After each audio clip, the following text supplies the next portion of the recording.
Good afternoon, everybody. Welcome back to the Opportunistic Trader. It's been a long week talking about the markets, a lot of different trade talk, and commodity talk, storm talk. And so we're gonna get a brief distraction. We're gonna talk for about 20 or 30 minutes on fantasy football. We're joined once again by Chris Heller, who has an IGTV show called Fantasy Friday Fantasy Football 5. And Chris joined us a few weeks ago talking about the fantasy draft. Chris, how are you?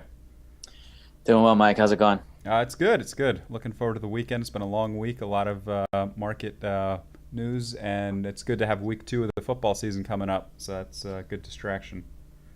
Always a great, consistent thing that you can count on from week to week in the fall. You can count on it, but as we were just saying, I went to the Dolphin game last week, and it was lightning. You can count on a 1-4 game, but that game actually ended at 8 o'clock, which is a bit crazy.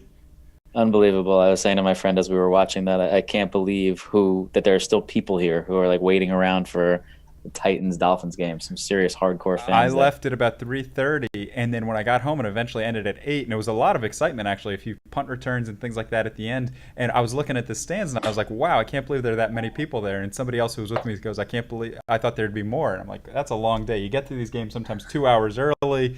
You're there from 11 to 8. You don't have a family if you're there from 11 to 8. Definitely not.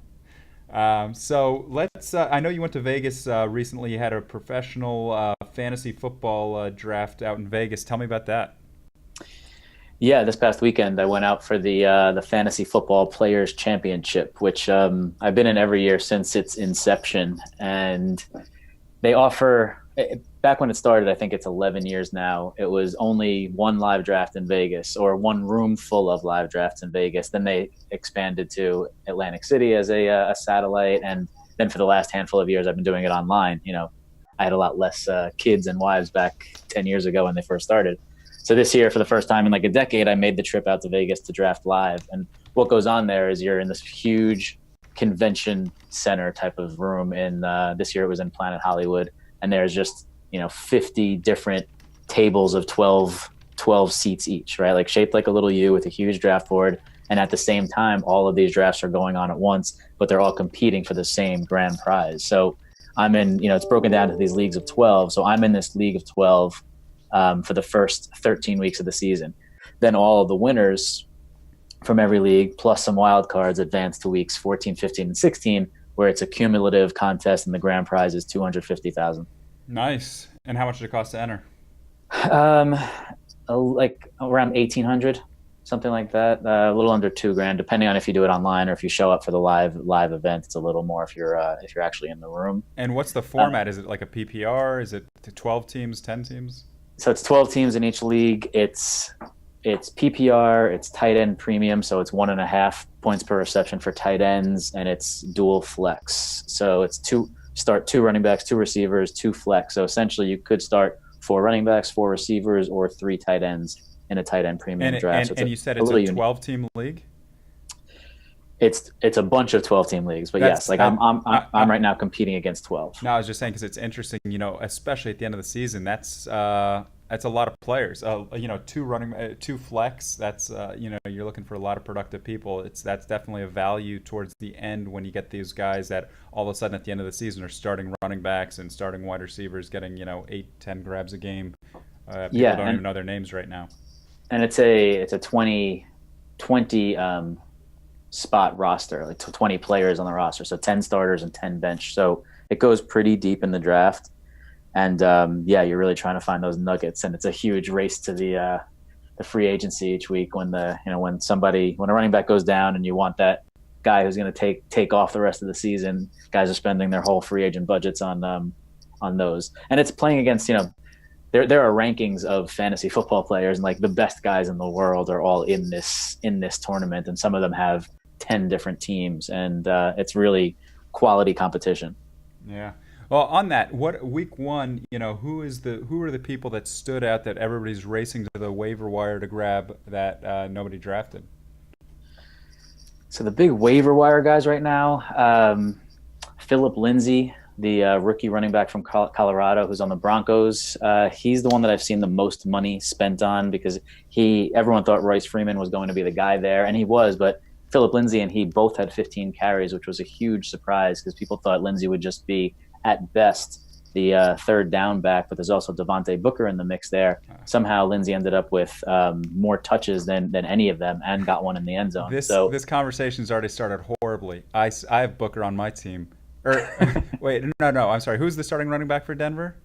Royce Freeman. Yeah, Freeman. No, I have Freeman on my team. I took him pretty early. Actually, I went a wide receiver, and somehow ended up with him. So you're saying that he's not looking good?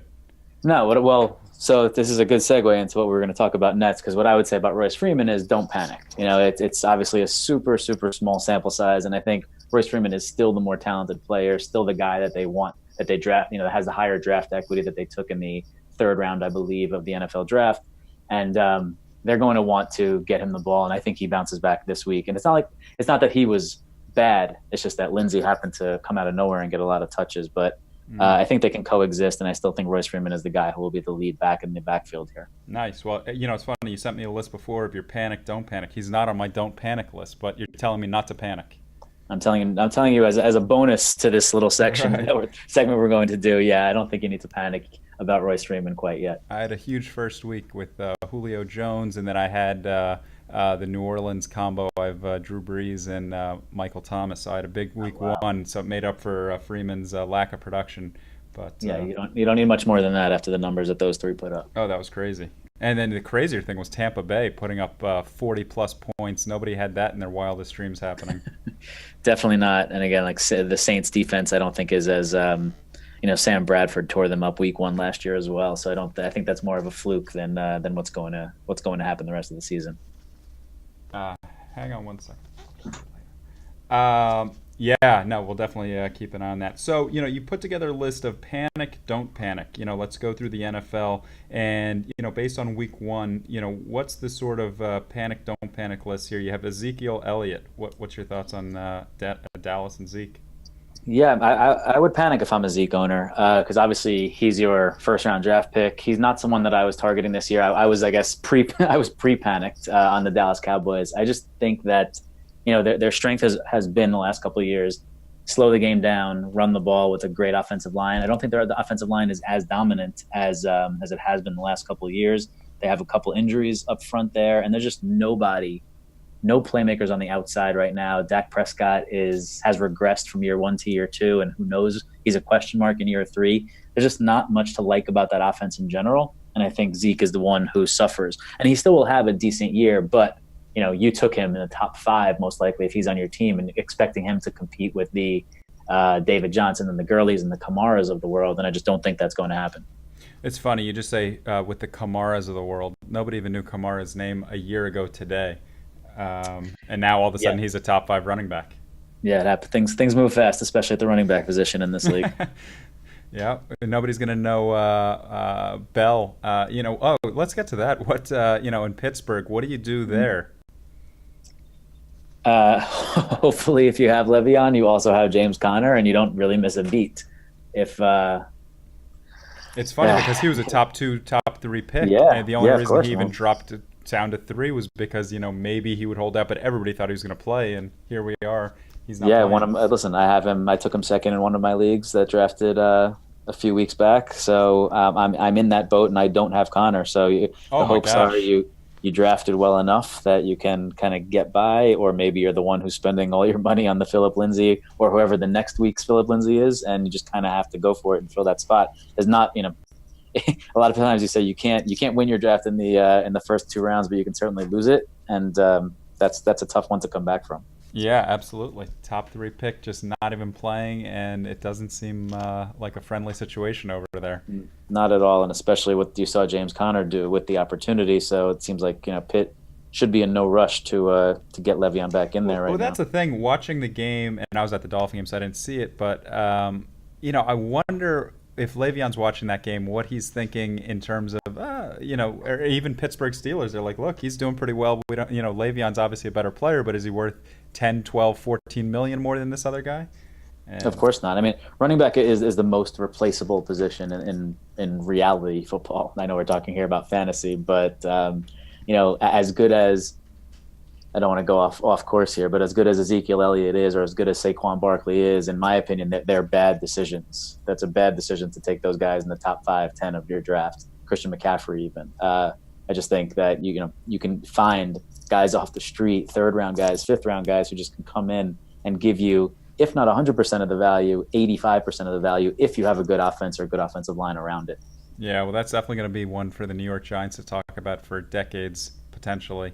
If The especially if Darnold Darnold. versus Barkley, Yeah, absolutely. yeah. So let's get back to panic, don't panic. Kareem Hunt, what's going on with him? Kareem Hunt. So you would expect that if a team that you're on, if you're the number one lead back on a team that has an explosion offensively, you're going to reap the benefits of that. It wasn't the case with Kareem Hunt, even though the Chiefs had an epic week with Mahomes and at Tyreek Hill specifically. So I'm not panicking with Kareem Hunt because I believe in that offense. I don't believe in that defense. So I believe that they're going to keep putting up points. They're going to have to.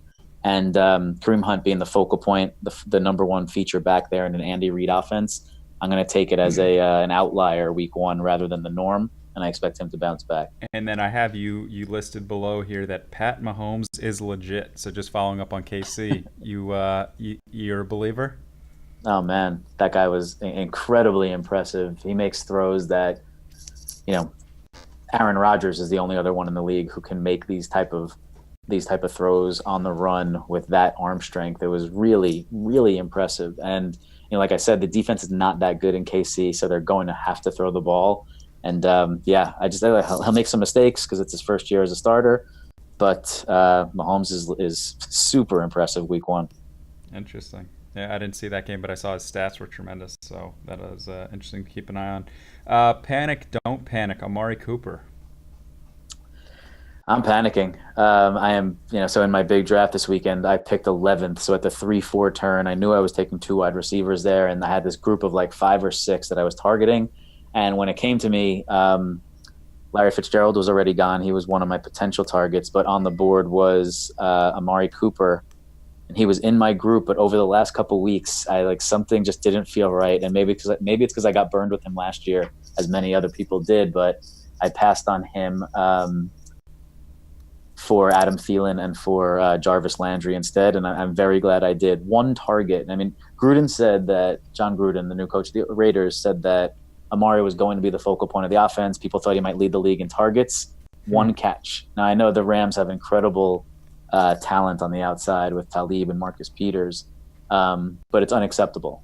Like, you just can't have a game plan where your number one threat offensively only catches the ball one time. And I just don't feel good about Gruden, the Raiders, Cooper, nothing about it. So I'm definitely panicking if I'm an Amari Cooper owner. Well, I was going to say also the Gruden factor of it. He's the sort of guy, seems like his personality could be if you rub him in the wrong way, you get one target. Yeah, and I don't even know that that's the case there, but yes, a lot of negative signs coming out of Oakland about the whole Gruden regime thus far, as Khalil Mack showed emphatically on Sunday Night Football. Yeah. Panic, don't panic with Chris Hogan. So I'm not going to panic with Chris Hogan just yet. It was a weird week one for him, and I think there's going to be a buy low opportunity because he's playing Jacksonville this week on the road. It might be kind of messy weather. I think there might be some left over from that Hurricane Florence down there, and Jacksonville's corners, Jalen Ramsey and AJ Boye, are both top notch. So I think after this week is a good time to buy low on Hogan because he's still the number one wide receiver, number 2 option behind Gronk, obviously, in a Tom Brady offense. So I'm not going to panic on Hogan. Okay. The interesting thing about that team also is it's just that you could plug and play anybody. Like all of a sudden, Philip Dorsett, who's actually a really good running wide receiver out of the University of Miami, struggled in Indianapolis, and all of a sudden, you pop him in the Patriots lineup and he has a big game. It's it seems like Tom Brady and that system find a way to just kind of whoever they want to plug in there get 10 targets and 10 catches. Yeah, it's incredible. I mean, we can have a whole other show just about Brady, Belichick, and that era. It's just unbelievable what they continually are able to do. Nah, I don't want to talk about that. We don't like talking about the Patriots down here.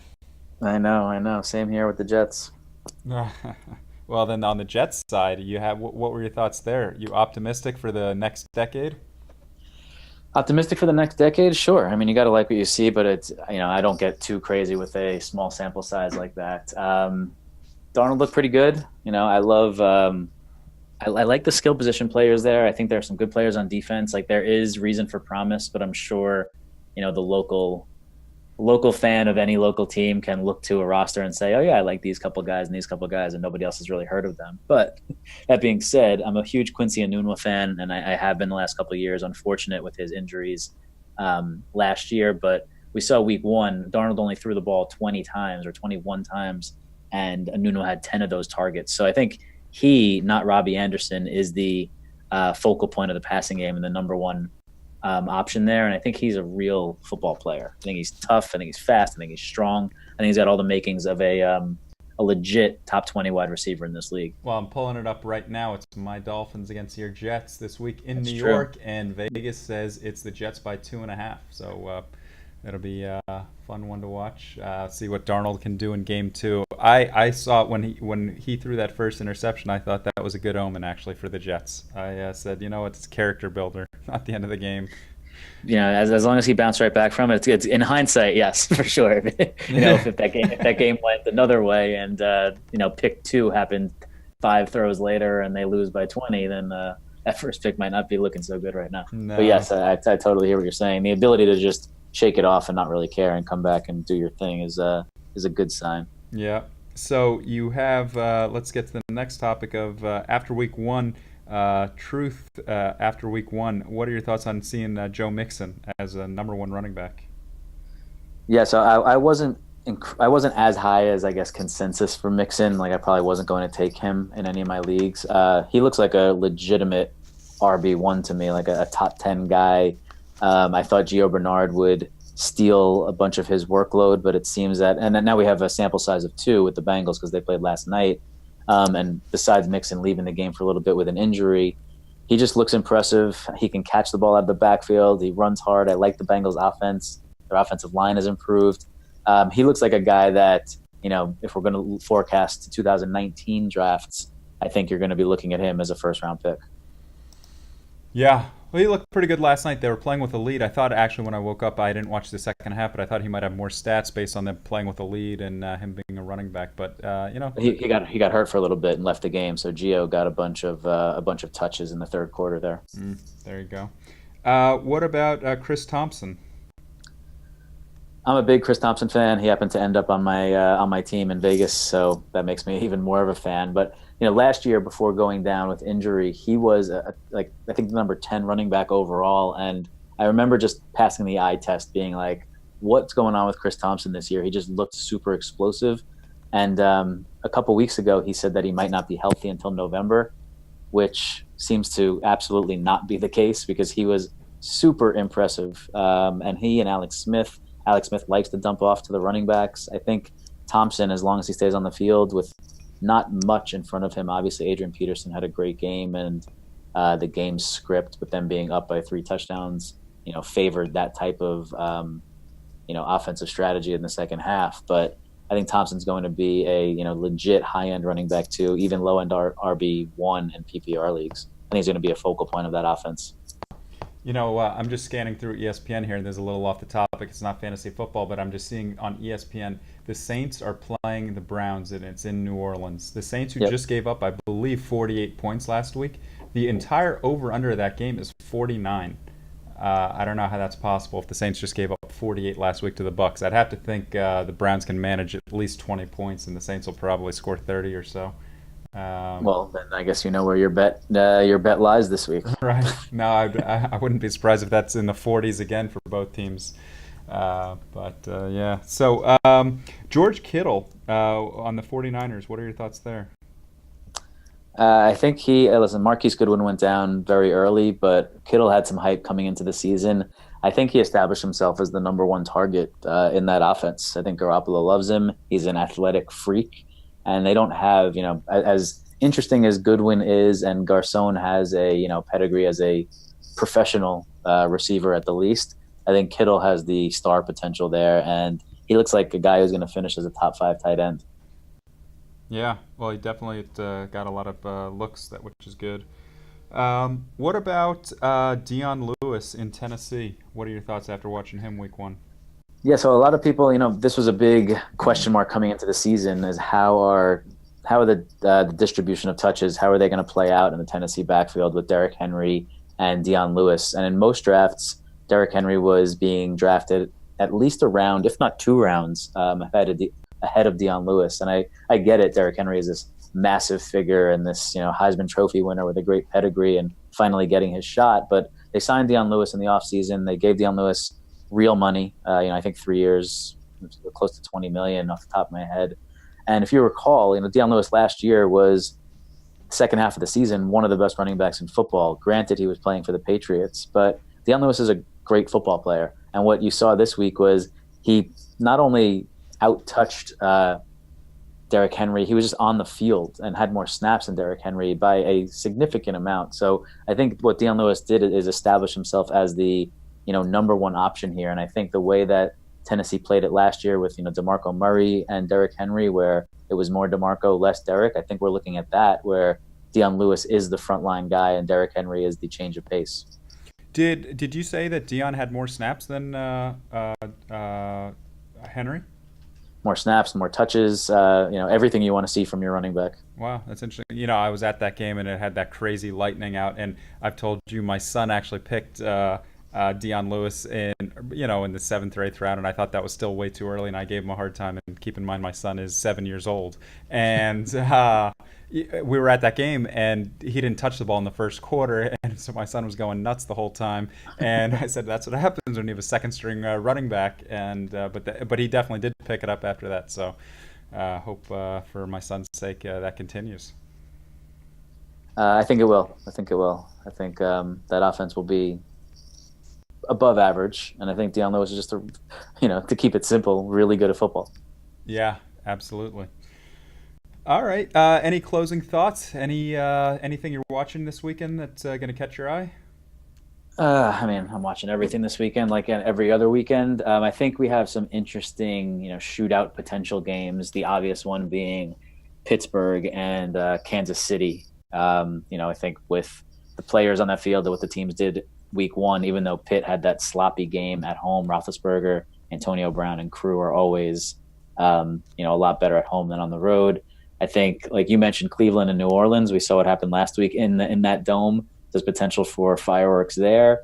I think that Washington, Indianapolis can put up a lot of points. I think Detroit, San Francisco can put up a lot of points. So if you have players in these games, I would say, you break ties by looking at the Vegas over-unders and looking where they expect the points to be had. And if you're going to break ties at the end of your start-sit conundrums heading into the week, you lean towards games that you think are going to put up a lot of points, and there are a bunch of them this week. Yeah, it looks that way. And then there's a big NFL popular one, Jaguars-Patriots, a rematch of the AFC Championship, and the line on that is New England by 1, so it's basically a coin flip there. So that'll be a lot of good games on the slate this week. It looks like a good one on paper at least. So hopefully it pulls through in reality. Yeah, no, great stuff. All right, that's Chris Heller, and Chris, you can check him out. He has IGTV show Friday Fantasy 5, and he's done a number of different things with podcasts and IGTV. So definitely check him out, Chris Heller. Chris, thanks a lot for coming on. We appreciate it. Thanks for having me again, Mike. Good luck everyone this weekend. All right, talk to you later. Bye-bye.